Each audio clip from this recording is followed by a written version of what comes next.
ఎఫెసీయులకు రాసిన పత్రిక 3వ అధ్యాయము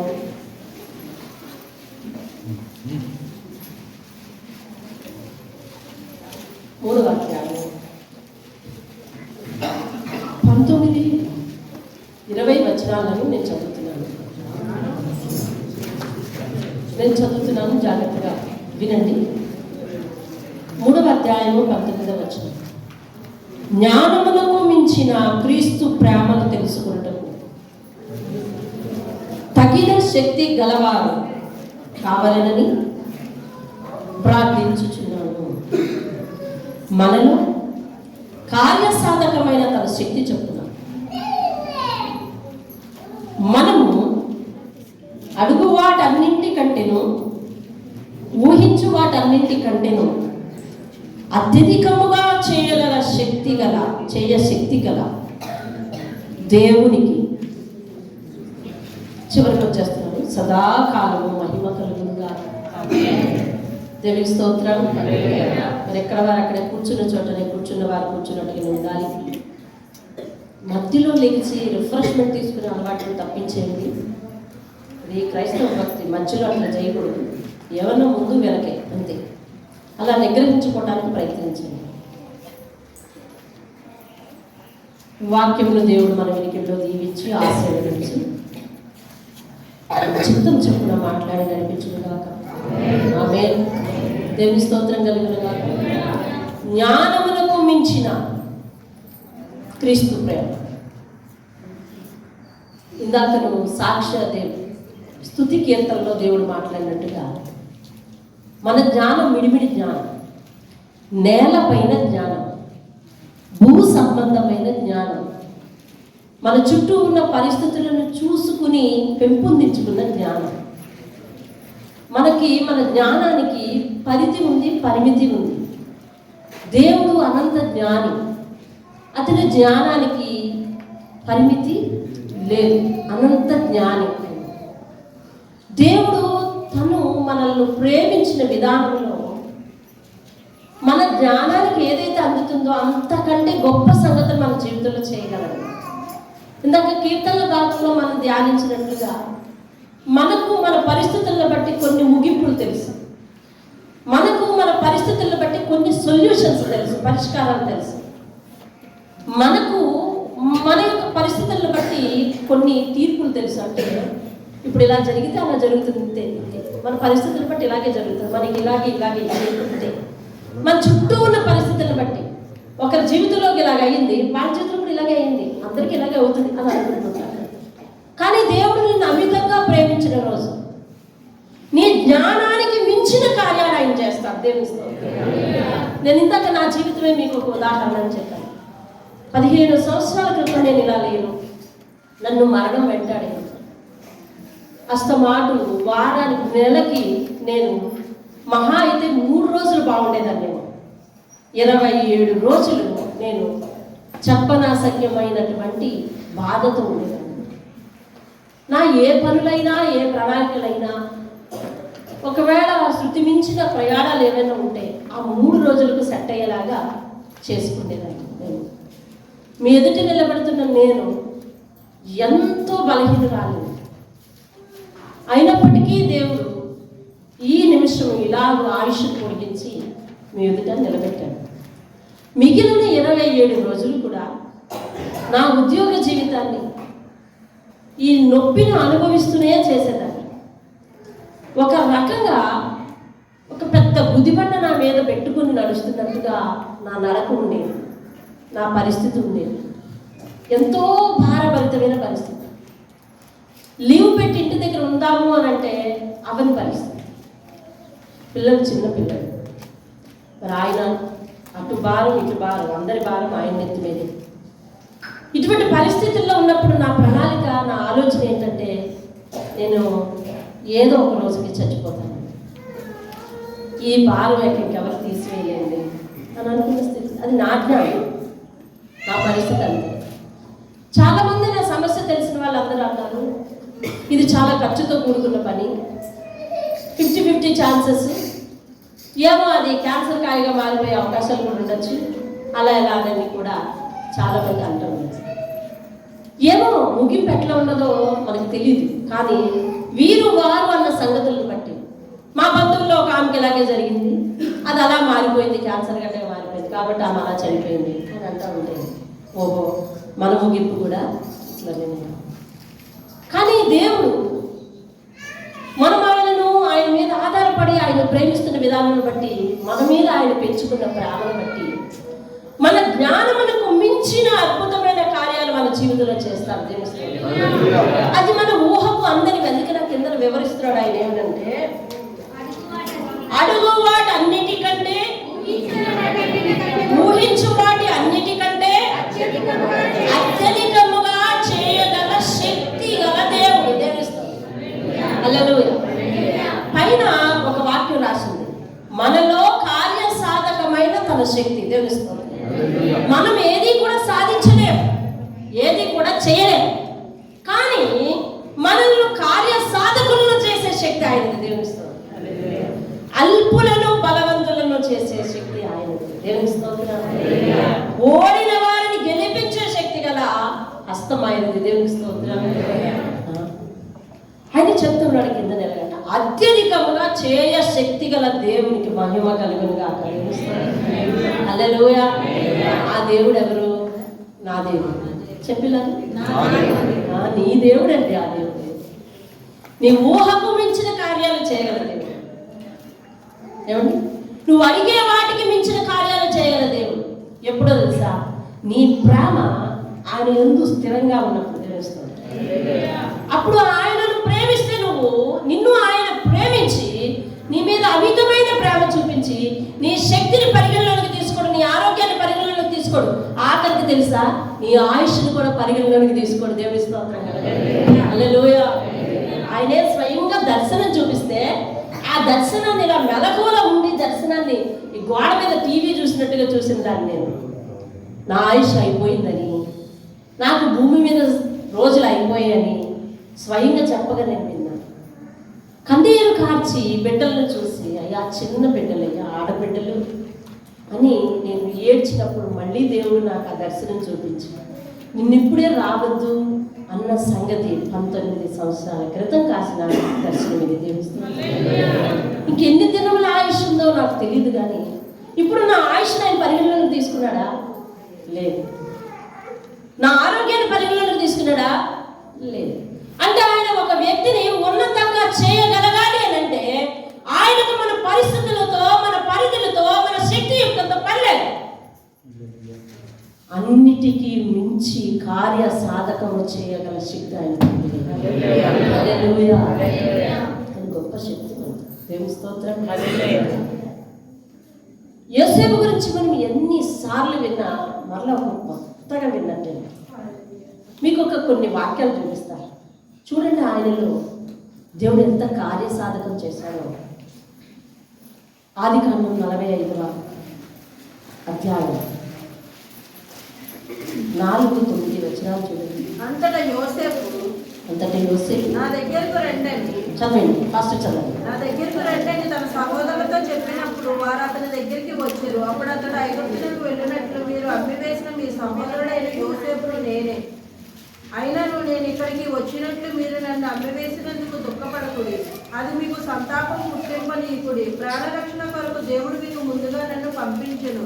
2 సంవత్సరముల నుండి కరువు దేశంలో ఉన్నది, సేద్యమైనను కోతైనను లేని సంవత్సరములు ఇంకా 5 వచ్చును. మిమ్మల్ని ఆశ్చర్యంగా రక్షించి దేశంలో మిమ్మల్ని శేషంగా నిలుపుటకును ప్రాణంతో కాపాడుటకును దేవుడు మీకు ముందుగా నన్ను పంపించెను. కాబట్టి దేవుడే గాని మీరు నన్ను ఇక్కడికి పంపలేదు కనుక ఆయన నన్ను ఫరోకు తండ్రిగాను మెన్షన్ చేయాల్సి. ఆయన అంటే ఎవరు? దేవుడు. రెస్పాండ్ అవ్వాలి, సైలెంట్గా పెట్టాలి పాపని. ఆయన అనగా దేవుడు, నన్ను అనగా యోసేపును ఫరోకు తండ్రిగాను. ఫరో ఎవరండి? ఏ దేశానికి?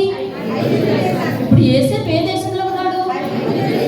ఐగుప్తు దేశంలో ఉన్న రాజుకి యోసేపు ఏమయ్యాడంట? దేవునికి స్తోత్రం. హల్లెలూయా. ఇతని పరిస్థితి ఒకప్పుడు ఎక్కడ ఉన్నదో తెలుసా? గుంటలో ఉంది. ఎక్కడ? గుంటలో. అందులో నీళ్లు లేవు. అందులో నీళ్ళు లేవు. బయట ఉన్నప్పుడు హత్య చేయాలనే ఆలోచన కదా, చంపేయాలి. గతవారం ఈ వాక్యం అయింది. హత్యా ప్రయత్నంలోంచి దేవుడు విడిపించింది. ఇప్పుడు నీళ్లు లేని గుంటలో పడేశాడు. కృషించి చచ్చిపోవాలి. మళ్ళీ ఒకటికి ఆలోచన, వాడిని తీసేసి పేడ విరగడైపోతుంది. ఆ ఐగుప్తీయులకు అమ్మేస్తే వాళ్ళే శుభ్రంగా రాజీనామాలు పెట్టేస్తారు. వీడు మహారాజు అవ్వాలన్న కళ్ళన్నీ నేల మట్టుకు నాశనం అయిపోతాయి. బతికిన నాళ్ళు ఆ పేడకళ్ళు ఎత్తుకుంటూ అక్కడే బతుకుతాడు. పంపించండి. అదే కదా ఆలోచన. తీసి అమ్మేశారు, వెళ్ళిపోయాడు. శుభ్రంగా 10 మంది కూడా చేతులు దులిపేసుకుంటారులే, అయిపోయిందిరా కదా. ఆ అమ్మబడిన బానిస ఏ దేశానికి అమ్మబడ్డాడో ఆ దేశంలో నిలబడి కొంతకాలం తర్వాత దేశము చుట్టుప్రక్కల అన్ని ప్రాంతాలకు కరువు రప్పించగా ఇదే అన్నదమ్ములు, ఇదే తల్లి తండ్రి ధాన్యం లేక విలవిల్లాడుతుంటే అతడున్న ప్రాంతాన్ని సస్యశ్యామలం చేసి దేవుడు ఆ ధాన్యమ నిమిత్తము వారి దేశానికి పంపించి ఈ యోసేపు చేత మాట్లాడిస్తాడు. ఏమనంటే, నేను ఫరోకు చదువు ఇప్పుడు నుంచి వెలగలు మాట్లాడడం చదువు. ఫరోకు తండ్రి గాను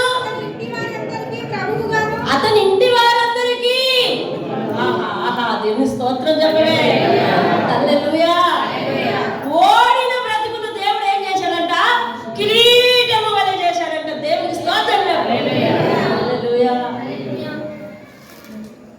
దేశాధినేతకు తండ్రి అంటండి. అంటే తండ్రి ఎలాంటి వాడండి?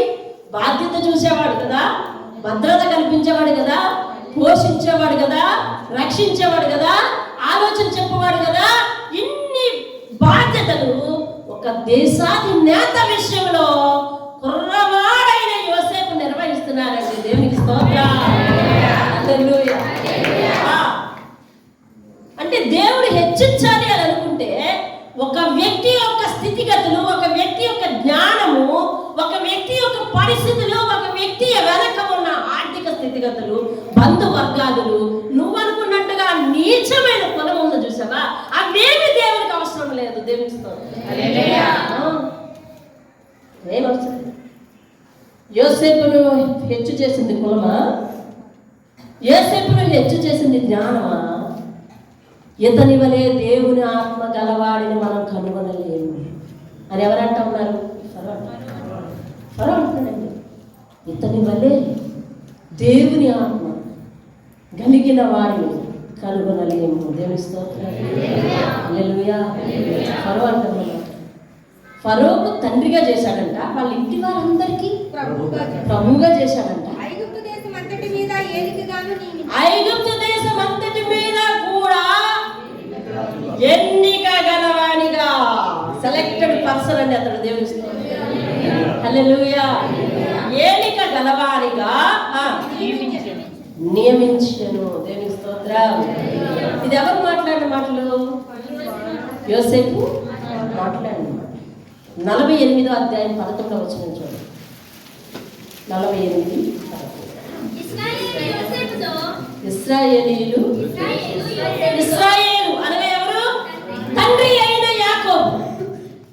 యాకోబు ఏమంటున్నాడు చూడు యోసేపుతో, నీ ముఖం చూస్తానని నేను అనుకోలేదు, కానీ నీ సంతానాన్ని కూడా దేవుడు నాకు చూపించాడు. హల్లెలూయా.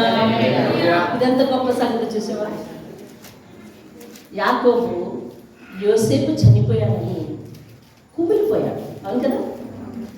10 మంది యోధులు లాంటి అన్నదమ్ములు వచ్చి, నాన్న వాడిని మేకెత్తుకుపోయింది, పులి ఎత్తుకుపోయింది, చచ్చిపోయాడు నాన్న అని అంటే పుత్ర వేదనతో ఉన్నాడు. ఇప్పుడు యాకోబు అనుకుంటాడా నా కొడుకును మళ్ళీ చూస్తానని? తన జ్ఞానం ఏమైంది తెలుసా? పిల్లలు చెప్పిన మాటను చక్కగా విన్నాడు, నమ్మాడు. వారు ఒక గొర్రెపిల్లను నరికి ఆ రక్తంలో ఈ చొక్కాని ముంచేసి, వాక్యం చదివారు ఎప్పుడైనా? అలాగే ఉందా? వాక్యం చదివి అలవాటు చేసుకోవాలి ప్రతి ఒక్కరు. ఇంకా ఆదికాండంలో 2వ అధ్యాయం నాకు తెలియలేదు అని అంటే ఇంకా మనకంటే మూర్ఖులు మరొకరు ఉండరని చెప్పాలి. అంతే, అర్థమవుతుందా? ఏమైంది? ఒక మేకపిల్ల చర్మం రక్తంలో ఈ చొక్కాను ముంచి తీసుకెళ్తే, అది విచిత్రమైన అంగి అంటండి. దాన్ని తీసుకెళ్తే దాన్ని చూశాడు, ఏంటి అంగి చెక్కు చదవకుండా ఉంది, దానికి రక్తం అంటుకుంది. ఎంత భద్రంగా పులి ఆడి శరీరం నుంచి అంగీని తీసి అప్పుడు తిన్నదా అని ఆలోచించలేదండి. ఆలోచించాడు. అబద్ధాన్ని ఎంత సులువుగా నమ్మి పుత్ర వేదనతో బాధపడ్డాడు. ఆలోచించాలి కదా. పులి చీరేసినప్పుడు అంగి చిరిపోదా? అంగి చిత్రవద అయిపోదా? కానీ నీటిగా అంగీని వలిశారు, చక్కగా రక్తంలో ముంచారు, తీసుకెళ్లి చూపిస్తే ఆ అంగీని పరిశీలించలేకపోయాడు, భయపడ్డాడు. నిజానికి నీ కొడుకు చనిపోయినాడు అంటే అంత పరిశీలన దృష్టి అందరికీ ఉండదా అంటే ఉండకపోవచ్చు. కానీ యాకోబు ఒక మాట నమ్మలేకపోయాడు. ఏం మాట అంటే, దేవుడు నాకు దర్శనమిచ్చి నన్ను పోషించి నిలబెట్టాడు కదా, ఒకప్పుడు ఒంటరినైనా నేను, చేతి కళ్ళతో మాత్రమే ఈ దేశానికి వచ్చిన నన్ను ఇలాగ దీవించిన దేవుడు యోసేపు జీవితంలో ఎన్నో దర్శనాలు కలుగజేశాడు కదా, దర్శనాలు కలుగజేసి పులి నోటికి ఎట్లా అప్పగించాడు అని ఆలోచించలేకపోయాడు. అంగీని పరిశీలిస్తే తనకు ఆ విషయం తెలిసిందే, కానీ పరిశీలించలేక కొన్ని సంవత్సరాలు కుమిలిపోయాడు. ఇక నేను యోసేపు ముఖము చూడకుండా అయిపోయింది అనుకున్నాడంట. కానీ ఆ యాకోబు ఇప్పుడు కొడుకు ముఖం చూసి అంటున్నాడు, నీ ముఖమే నేను చూస్తానని అనుకోలేదయ్యా, నీ సంతానం యొక్క ముఖాలను నాకు చూపించాడు దేవుడు. హల్లెలూయా. యాకోబు ఆలోచన ఏంటి? యోసేపు చనిపోయాడు. యాకోబు ఆలోచన ఏంటి? యోసేపుని నేను ఇంక చూడలేదు. యాకోబు ఆలోచన ఏంటి? నేను చనిపోయాక యోసేపుని కలుసుకోవాలా పరలోకంలో, అంతవరకు భూమి మీద ఆయన చూసే పరిస్థితి నాకు కనపడలేదు అని అనుకున్నాడు. కానీ తన ఊహకు మించిన, తన ఆశకు మించిన, అవునా, మనం ఆ పదాన్ని వదిలేయకూడదు. ఎక్కడ? ఎఫెసీయులకు రాసిన పత్రిక 3వ అధ్యాయము ఆ 20, 21, 19 వచనాలలో మాటలు మనం వదిలేయద్దు. మన జ్ఞానానికి మించిన దేవుని శక్తి, దేవుని స్తోత్రం. ఆ శక్తి మనకి ఏం చేస్తుందంటే మనలో కార్య సాధకాన్ని చేస్తుంది. దేవుని స్తోత్రం. అడుగు వాటన్నింటికంటే అత్యధికమైన మేలులను చేస్తుంది, ఊహించు వాటన్నింటికంటే అత్యధికమైన మేలులను చేస్తుంది. దేవుని స్తోత్రం. హల్లెలూయా. యాకోబుకి దేవుని గురించి చాలా గొప్ప సంగతులు తెలుసు, కానీ నా కుమారుడికి ఇచ్చిన దర్శనాన్ని నెరవేర్చకుండా ఎలా తీసుకున్నాడు దేవుడు అన్న విషయం ఆయన ఆలోచించలేదు. సరే, ఇంకొక వాచనాలు దగ్గర 42వ అధ్యాయము 6వ వచనం ఒకరు తీయండి. 43వ అధ్యాయము 26, 29 వచనాలు ఒకరు తీయండి. 44వ అధ్యాయము 14వ వచనాన్ని ఒకరు తీయండి. ఇప్పుడు ఫస్ట్ వాళ్ళు చదవండి, 40 ఒక్కరే చదవాలండి, అందరూ వినాలి. అందుకోసం 42, 6వ వచనాన్ని.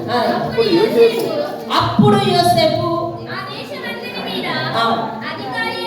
అధికారి అయ్యాడు, అతడే ఆ దేశ ప్రజలందరికీ ధాన్యం అమ్మకం చేయవాడు కనుక యోసేపు సహోదరులు వచ్చి ముఖములు నేలకు మోపి చెప్పండి కూడా దేవుడిచ్చిన దర్శనం నెరవేరింది. హల్లెలూయా. 43వ అధ్యాయం 26వ వచనం చదువు. యోసేపు ఇంటికి వచ్చినప్పుడు వారు తమ చేతుల్లో ఉన్న కానుకలను ఇంటిలోనికి తెచ్చి అతని చేతిలో పెట్టి అతనికి నేలను సాగిలపడి. దేవుని స్తోత్రం. అదే అధ్యాయం 29వ వచనం చదువు. అప్పుడు అతడు కన్నులెత్తి సారీ నాన్న 28వ వచనం చదువు నాన్న. నీ దాసుడైన మా తండ్రి ఇంకా బ్రతికి ఉన్నాడు, క్షేమముగా ఉన్నాడని చెప్పి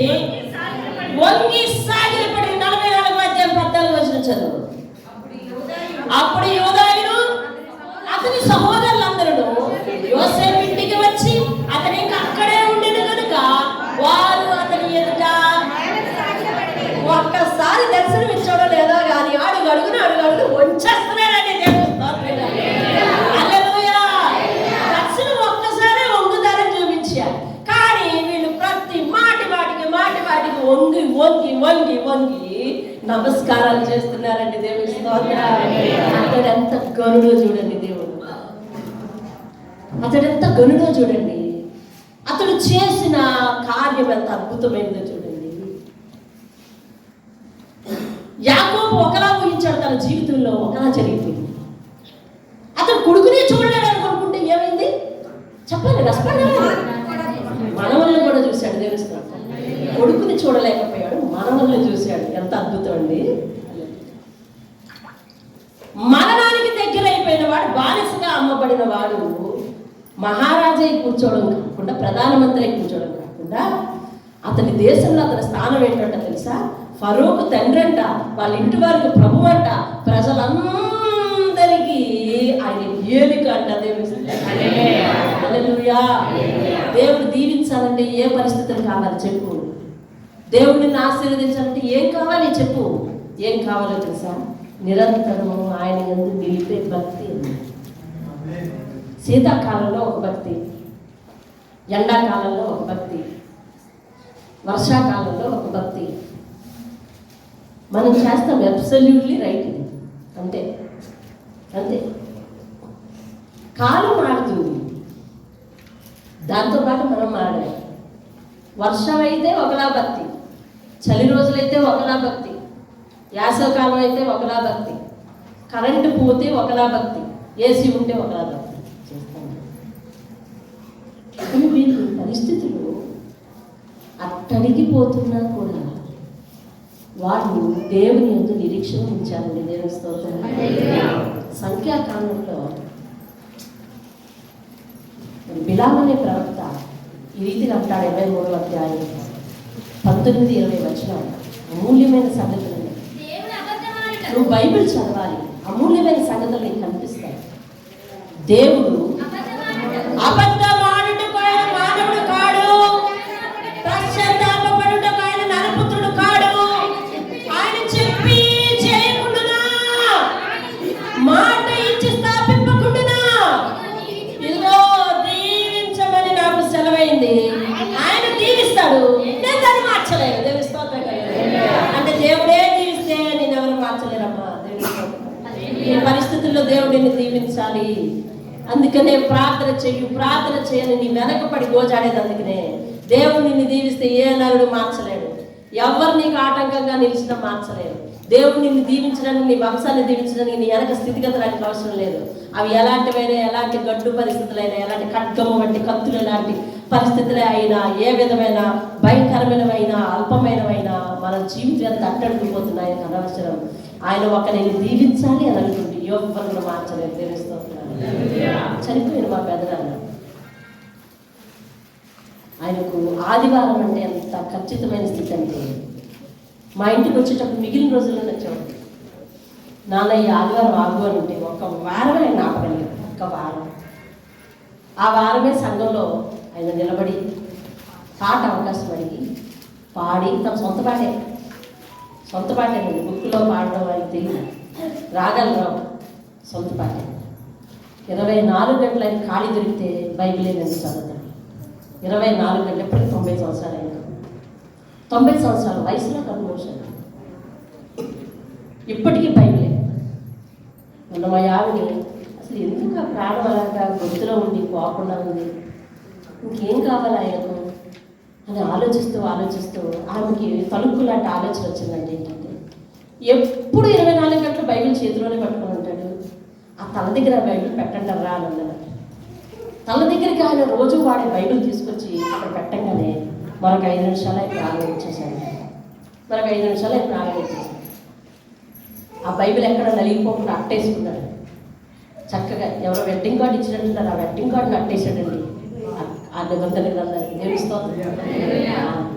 చనిపోయే ముందు, అది కాదు, చనిపోయే ముందు ఆ బైండింగ్ చేయించాడు. ఒక బైబిల్ ఏమో బైండింగ్ చేయించడానికి మా అక్క దగ్గర ఉంది.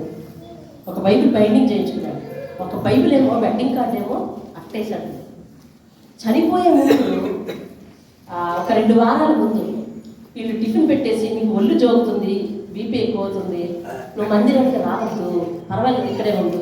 మీకు ఇంకా తెలుసా, మందిరము అదిగో కనిపిస్తున్న ఏదంటే స్థలంలో ఉన్నట్టే మధ్యలో రోడ్డే, ఇద్దరు కాబట్టి వీళ్ళ ప్రహారీకి వాళ్ళ చర్చికి మధ్యలో రోడ్డే అంటుంది. ఇక్కడ నుంచి చూస్తే మొత్తం అక్కడ ఉన్న జనం అందరూ కూడా అన్నీ కనిపిస్తుంటాయి ఇక్కడ నుంచే. అంటే సౌండ్ వినిపిస్తుంది కదా, అయినా కూడా ఎక్కడ కూర్చుని వాక్యం మీద చదువుకోడండి.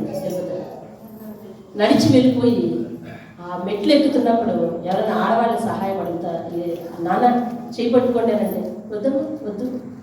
ఒక ఆవిడ చూడడానికి వచ్చి నాన్న నీ కూతురు లాంటిదన్నే కదా చెయ్యవు అని అంటే చెయ్యవునండి. అలాగే తనంతా తానే. అలాగే 2 వారాల క్రితము బైబిల్ చర్చికి తిరిగి వస్తూ ఉంటాడు. నాకు మొహం జోగి దారిలో పడిపోతే వీళ్ళకి చెప్పారంటే చర్చిలో ఉన్న వాళ్ళకి, మీ నాన్న పడిపోయాడు అక్కడ, మీ తాతయ్య పడిపోయాడంటే మా సామ్యాలు వీళ్ళందరూ వెళ్ళి అతను తీసుకుని మళ్ళీ ఇంటికి తీసుకొచ్చి నీకు చెబుతుంటే నేను వద్దని నేను ఓపిక ఉన్నంత వరకు వెళ్ళాలి, ఓపిక ఉన్నంత వరకు వెళ్ళాలి. అతడు చెనక్కాయ వ్యాపారం చేసేవాడు. అంటే చెనక్కాయలు అమ్మేవాళ్ళు మీకు ఇతని దగ్గర హోల్సేల్ కొనుక్కుంటారు అన్నమాట. ఆ వ్యాపారం ఆదివారం ఎంత ముమ్మరంగా జరుగుతుందండి, చాలా ముమ్మరంగా జరుగుతుంది. కానీ అతడు దేవుని ఎరిగిన దగ్గర నుంచి ఆదివారం నాడు వ్యాపారం కట్టాలి. ఆదివారం నాడు వ్యాపారం కట్టాలి, దేవుని సన్నిధికే వస్తుంది. ఒక్క వారం నువ్వు ఇక్కడ ఉండు, సేవను చూద్దు కానీ అని చెప్పి ఆయన ఉంచగలిగాను. మిగిలిన సందర్భాల్లో అమ్మా నేను రొట్టె తీసుకునే సమయంలో దేవుని ఆత్మ నా కోసం ఎదురు చూస్తుంది, నేను పోవాలి అని చెప్పి వెళ్ళిపోయాడు. ఇక్కడ మీ అమ్మాయి ఉంది, మీ పెద్ద కూతురు ఉంది, మేమున్నాం, ఇక్కడ ఉండి చర్చికి దగ్గరలో ఉంది, ఎక్కడైనా చర్చే కదా కుదరదు. అంత నిబంధన. భక్తిని మనం కొనసాగించుకుంటూ పద్ధతి ప్రకారం కొనసాగించుకుంటూ పోతే దేవుడు మన విషయం అబద్ధం ఆడడానికి ఆయన నరుడు కాదు. ఆయన చేస్తానంటే చేసే తీరుతాడు, ఆయన దీవిస్తానంటే దీవిస్తాడంతే. ఇట్లా ఎట్టి పరిస్థితుల్లో కూడా మనల్ని ఇంత పడనివ్వడు. దేవుని స్తోత్రం. 90 సంవత్సరాల వయసులో ఆయనకు ఒంటి మీద ఒక గాయం కూడా లేకుండా, ఉన్న చర్మమే ఎముకలకు బాగా దగ్గర అయినట్టుగా అయ్యాయి తప్ప ఒక గాయం లేకుండా చనిపోయాడండి. అంత నిబంధన. మొన్న ఒక ఆయన సాక్ష్యం చెప్తాను, ఆయన దగ్గర కూర్చొని నేను ఎందుకు ఈ విషయాలు వాక్యం మధ్యలో చెప్తున్నాను, మనకు అవసరం, మీలో చాలా మందికి అవసరం అండి. ఈరోజు ప్రపంచంలో ప్రతి విశ్వాసకి దేవుడు అంటే ప్రాణాలు ఇచ్చేసేటంత ప్రాణం. కానీ ఆదివారం నాడు మాత్రం వదులుకోమనంటే తర్వాత కలుగు దేవుడా అంటారు. అర్థమవుతుంది. మా అన్నయ్య కూడా ఆ మాత్రం చిన్న చిన్న వ్యాపారాలు చేసి చిన్న వడ్డీ కొట్టు అని. ఆదివారం నాడు చాలా విపరీతమైన వ్యాపారాలు లేదు, కానీ వారం అంతా కూడా కట్టుబడి అంట. అంటే ఫైనాన్స్ వాళ్ళు వస్తారు కదా బట్టి దగ్గర వచ్చిన వ్యాపారం అలాగా ఫైనాన్స్కి కట్టడానికి సరిపోతా ఉందంట. మరి ఒక ఆదివారం నాడు వేస్తేనే ఆ రోజు ఫైనాన్షియల్ వాళ్ళు రారు, ఆ రోజు సంపాదన ఇంటికి తెచ్చుకోవచ్చు. ఈరోజు ఎలాగైనా వేయాలి, రోజు వారం అంతా సంపాదించిన సంపాదన మరి కట్టుబడికి అయిపోతుంది, అది ఫైనాన్స్కి అయిపోతుంది. ఆదివారం నాడు మాత్రం ఇదైనా ఇంటికి తెచ్చుకోవాలి, ఎలాగైనా వెయ్యాలని చెప్పేసి ఉదయం లేచి ప్రార్థన చేసుకుని మళ్ళీ కాసేపు పడుకున్నారు. వాళ్ళ బిజినెస్ అంతా 11 గంటల నుంచి ప్రయత్నించి సాయంత్రం నుంచి మొదలవుతుంది. సరే ఇలా పడుకుంటే దేవుడు అతనికి ఒక దర్శనం ఇచ్చాడు. వాళ్ళు బిల్డింగ్ మీద ఒక బిల్డింగ్ వేసుకున్నారు, అవన్నీ ఉన్నాయి. కానీ ఒక వరద వచ్చిందంటే, వరద వచ్చి పైన బిల్డింగ్ పడిపోయిందంట, చుట్టూ ఉన్నవన్నీ పడిపోయిందంట. వరదలో పడిపోతే వాళ్ళ తమ్ముడిని పిలిచి అంటున్నాడంట, రే అందరూ స్తంభాలకి కాంక్రీట్కి తుప్పు పట్టకుండా ఉండాలని ఇనప చుమ్మ చుడితే నేనేమో గట్టిగా ఉంటుందని సిల్వర్ చుమ్మ చుట్టానురా కళ్ళ అన్నాడంట. సిల్వర్ చుమ్మ చుట్టాను, అయినా కూడా ఇది ఎలా రాలి పడిపోతుందో చూడు అని అంటున్నాడంట.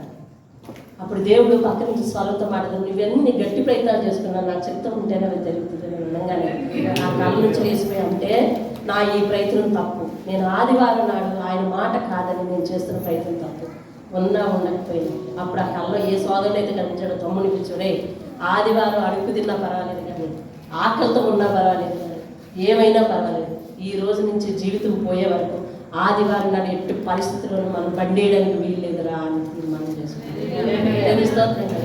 ఆయన కళను నాకు వివరిస్తాడు. అంటే నేను కళలో సిల్వర్తో చుట్టానంటే అయినా కూడా అది పడిపోతుంది. దేవుని చిత్తం లేకపోతే మన ఆశయాలు అన్నీ కూడా పడిపోతాయి. కానీ దేవునికి భయపడి ఉన్నంత వరకు మనకి ఏ చింత జరగదని అంటాడు. దేవుని స్తోత్రం. హల్లెలూయా. ఆయన చెప్పి చేయకుండా ఉంటాడా? ఆయన దగ్గరకు నువ్వు వ్యాపారాన్ని నష్టపెట్టుకుని వస్తే, ఆయన దగ్గరకు నువ్వు ప్రతిదీ నష్టపెట్టుకుని వస్తే నిన్ను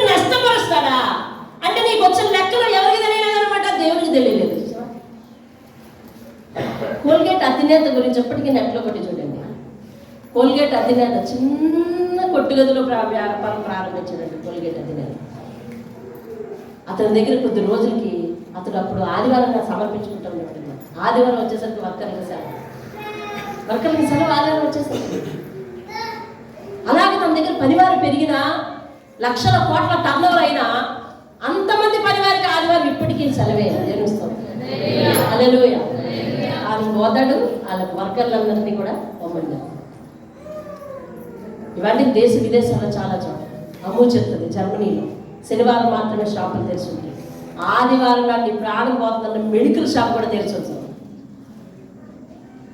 ముందు రోజే కొనుక్కొని వెళ్ళాల్సిందే అని, ముందు రోజే కొనుక్కొని పెట్టుకోవాల్సిందే. ఇక్కడ ఈ నిబంధన ఇదమ్మా, అంతే. వాళ్ళ కల్చర్ సంగతి మనకు అనవసరం. ఆదివారం నాటి నిబంధన ఇది. ఆదివారం నాటి విశ్రాంతి తిని అందరూ కూడా క్లోజ్ అన్నీ కూడా చెప్తారు.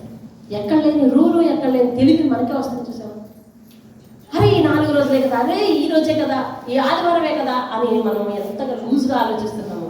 కానీ దేవుడు మన జ్ఞానానికి మించిన జ్ఞానం అంటే నాయనే. దేవుని స్తోత్రం చెప్పండి. అదిగో దీవించమని ఏమైందంటే, నాకు సెలవాయను, ఆయన దీవించను, నేను దాన్ని మార్చలేదు. ఒక మానవుడు చెప్తున్నాడు ఈ మాట, ఆయన దీవిస్తే నేను మార్చలేదు. నిజానికి డబ్బు నుంచి తోలికెళ్ళారు ఈయన శపించమన్నాడు అందరినీ. కానీ ఎక్కడ నిలబడి చూసినా శపించలేకపోతున్నాడు అది. ఎందుకంటే దేవుని దీవెన ఏమైంది, వాళ్ళ మీదకు వచ్చి ఉంది. దేవునికి స్తోత్రం కలుగునుగా. హల్లెలూయా. దానియేలు సింహంలో పడినప్పుడు ఆయన తలరాత్రి ఎవరు మార్చగలిగారండి? ఎవరు మార్చలేకపోయారు. ఏ ఒక్కరిని ముట్టద్దని ఆజ్ఞ చేశాడు దేవుడు. ఎందుకని? అతడు నిత్యము చేయించిన భక్తి. దేవుని స్తోత్రం. ఆ ఫరోనా ఎవరైతే నెబుకద్నెజరు రాజు వచ్చి అన్నాడు, దానియేలు నీవు నిత్యము సేవించుచున్న దేవుడు నిన్ను రక్షించిన అంటున్నాడు. ఆయన అంటున్నాడు, నేను నా దేవుని దృష్టికి నిర్దోషినయ్యా, రక్షించాడు అంటున్నాడు. అబ్బా, అంటే నువ్వు రోజు ప్రార్థన చేస్తే ఆపదకు భయపడాలి. అతడు అన్నడే కానీ గొప్ప సెంటెన్స్, గొప్ప సందేశం మనకి ఇచ్చాడు తెలుసా?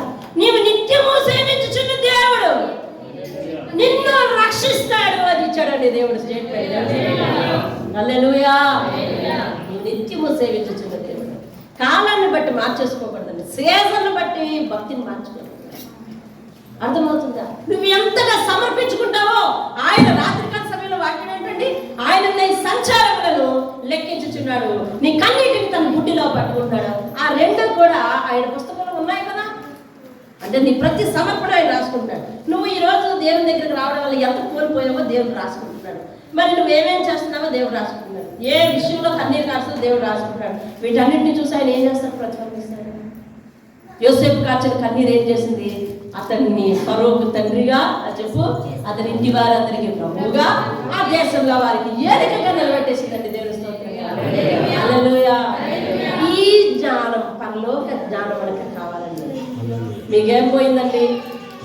గవర్నమెంట్ ఉద్యోగమే కదా, మీకు ఆదివారం ఎలాగే సెలవిచ్చేస్తారు.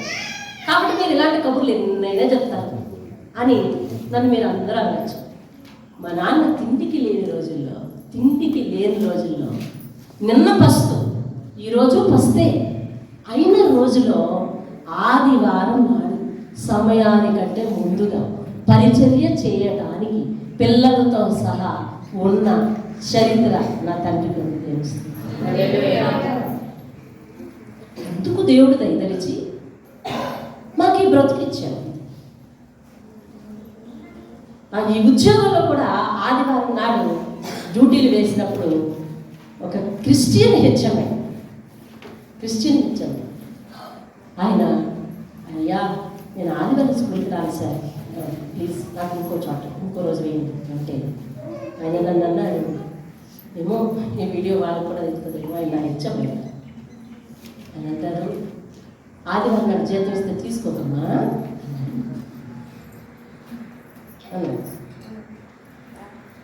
సరే నేను అన్నాను, అన్నా నేను చేతులు ఇచ్చినా తీసుకుంటాను, ఇంక్రిమెంట్ ఇచ్చినా తీసుకుంటాను, ఏమైనా తీసుకుంటాను. ఆదివారం ఒక్కరోజు ఛాన్స్ ఇవ్వండి, అవకాశం ఇవ్వండి. మిగిలిన అన్ని రోజులు మిగిలిన పనంతా మీకు నేను చేసుకుంటాను. మీరు ఏ పని చెప్పండి, ఎంత సమయం చెప్పండి, ఎంతమంది పని చెప్పండి. నేను ఏ టీచర్ని నా బదులు బతిమాలుకుంటున్నాను, ఆమె పని నేను చేసి పెడతాను అనుకుంటున్నాను. దేవుని స్తోత్రం కలుగుతుంది. అలా కమిట్మెంట్కి వస్తాడు, అది చేయకుండా కాదు. దేవుడు దారి చూపిస్తాడు, నీ పిల్లలు వర్ధిల్లింప చేస్తాడు. నిజంగా ఈనాటికి నేను ఇవాళ ఆశీర్వాదింపబడడానికి గల కారణం నా తల్లిదండ్రులు చేసిన భక్తిని నేను గర్వపడతాను. వారి తినకపోయినా చేశారు భక్తి, పస్తుతో చేశారు భక్తి. ఉపవాసం ఉండి కాలంలో ఉపవాసం కాదు, ఉపవాసం పస్తు ఒకటేనా కాదు. ఉపవాసం అన్నీ రెడీగా ఉండి మనం మార్చుకోవడం ఉపవాసం, మనం సమర్పించుకోవడం ఉపవాసం. అదేంటండి ఉపవాసము. ఇంకేంటి పస్తు, అలుగు ఒకటి కాదండి. అలుగు వస్తే మనం నార్మల్ బట్ మానేస్తాం. ఉపవాసం ఉంటే ఒక్కరోజు కూడా ఉండలేము. పస్తు వేరు. అయినా కానీ దేవుడు మమ్మల్ని ఈరోజు ఇలా నిలబెట్టాడంటే, చిన్న పిల్లల్ని పెట్టుకుని ఆ స్థితిలో ఆయన చర్చికి ఎంత ధైర్యంగా వెళ్ళగలిగాడండి. అసలు ఒకనొక సందర్భంలో మా అమ్మ నేను చర్చి నుంచి వచ్చి పిల్లలకి ఏం పెడతామయ్యా అని అడిగాను. ఏమో ఆయనే చూసుకుంటాడని దేవుస్తాం. మా అమ్మగారి కంటే మా నాన్నగారు వెనకతలు నమ్ముకున్నారు, కానీ ఆదివారం విషయంలో ఇంటి యజమానిగా ఒక నిర్ణయం తీసుకుని ముందుకు నడిపించలేదు. హల్లెలూయా. ఆయన బ్రతుకున్నప్పుడు నేను ఇలాగే చెప్పాను సన్నిధిలో సాక్షి, ఇప్పుడు కూడా అలాగే చెప్తాను. అటువంటి సమర్పణ తల్లిగా తండ్రిగా నీకు లేకపోతే ఊహించినటువంటి కంటే, అడిగిన వాటి అన్నిటికంటే అద్భుతమైన విషయాలు ఎలాగ చూస్తామండి, ఎలా చూస్తాం? యాకోబు తన కుమారుడు చరిత్ర అయిపోయింది అనుకున్నాడు, మనం చూశాడు. ఈయనేమో నా బ్రతుకు అయిపోయింది అనుకున్నాడు, కళ్ళను నెరవేరుతున్నాడు. పదే పదే చూస్తున్నాడు. వాళ్ళు రావడం సాగిలు పడ్డారు, రావడం సాగిలు పడ్డారు, రావడం సాగిలు పడ్డారు. ఈయనేమో పైకి తెచ్చుకోవడం కదా. ఎంత అద్భుతమైన సంగతి అండి. దేవుని స్తోత్రం కదా. దావీదు గొర్రెల తోటి దగ్గరే లేకపోయాడు, తన ఊహకు మించిన స్థితిలో ఆయన వెళ్ళిపోయాడు. దేవుని స్తోత్రం కదా. హల్లెలూయా. శద్రక మేషక అబేద్నెగోలు అదే అగ్నిగుండంలో మిగిలిపోలేదు. వాళ్ళు ఊహించినటువంటి కంటే గొప్ప ఆధిక్యత వాళ్ళకి ఇచ్చాడు. దేవుడి స్తోత్రం కదా. నీవు నమ్మిన విషయం కంటే దేవుడు అత్యధికమైన ఆశీర్వాదాలు ఇస్తాడు. మోకరించి ప్రార్థించండి, మోకరించి ప్రార్థించండి, మోకరించి ప్రార్థించండి. నీ జ్ఞానానికి మించిన దేవుని అన్నల జీవితంలో వాళ్ళు కళను తిరస్కరించారు కాబట్టి వారి జీవితంలో అలాగే జరిగిపోయిందండి. కానీ యోసేపుకు యాకోబుకు వారి భక్తిని బట్టి ప్రతిఫలం దొరికిందండి. దేవుని స్తోత్రం. హల్లెలూయా. యోసేపు యాకోబు చేసిన పని ఏంటంటే దేవుని యందు భక్తించారు. వాళ్ళ అన్నదమ్ములు అలా చేయలేదు. అందుకని వారి జీవితంలో ఎలాగైతే కళ వచ్చిందో అలాగే నెరవేరింది. వంగాలన్నారు, ఒకసారి వంగాలనుకుంటే 100 సార్లు వంగుతా ఉన్నారు. కానీ యాకోబు అలా కాదు, యోసేపు అలా కాదు. దేవుణ్ణి వారు ప్రేమించారు కనుక దేవుని అమితమైన ప్రేమ వారి మీదకు వచ్చి వారు అడిగిన వాటి కంటే, ఊహించిన వాటి కంటే అత్యధికమైన కార్యములు చేయగల దేవుని శక్తి వారి మీద కుమ్మరింపబడింది. దానియేలు భక్తిపరుడు కాబట్టి లోకములో ఊహించినటువంటి విరుద్ధమైన కార్యాలు ఆయన జీవితంలో జరిగాయి. నీ భక్తి ఎలా పెంచుకుంటావో, ఈ 2025లో ఎలా నడుచుకుంటావో, ఏ విధమైన సమర్పణలోకి నువ్వు వెళ్తావో, నీదే నీదే నీదే భారం, నీదే బాధ్యత, నీ ఇష్టం. దేవుని చిత్తాన్ని నెరవేర్చడానికి ప్రాకులాడతావు, నీ ఇష్టం. అనగా నీ చిత్తాన్ని నెరవేర్చుకోవటానికి వెంపలాడతావు, నీ ఇష్టం. అడుగు వాటన్నిటికంటే, ఊహించు వాటన్నిటికంటే అత్యధికమైన కార్యములు చేయగల శక్తిగల దేవునికి సదాకాలము మహిమ కలుగును గాక. ఆమేన్. తండ్రి అయిన దేవుని ప్రేమ మన మీద ఎల్లప్పుడూ ఉంచి, ఆయన ఎంతో విశ్వాసం ఉంచిన మనందరి మీద ఆయన కృప నిండారుగా కుమరించి, ఈరోజు మన పరిస్థితులను బట్టి మన ఊహలకు మించి ఆయన యొక్క అద్భుత హస్తం నీనా జీవితాలలో గొప్ప కార్యములు సాధ్యం చేసి చూపించి మనందరినీ సాక్షులుగా నిలబెట్టి, యోసేపు వంటి సాక్షి, యాకోబు వంటి సాక్షి, దానియేలు వంటి సాక్షి, దావీదు వంటి సాక్షి మన జీవితాలలో ఇచ్చి అద్భుతమైన ఆశ్చర్యమైన సంగతులు చూచినట్లుగా నిన్ను నన్ను దీవించి నడిపించే ఆ దేవునికి సదాకాలము మహిమ ఘనత ప్రభావం కలుగును గాక. ఆమేన్.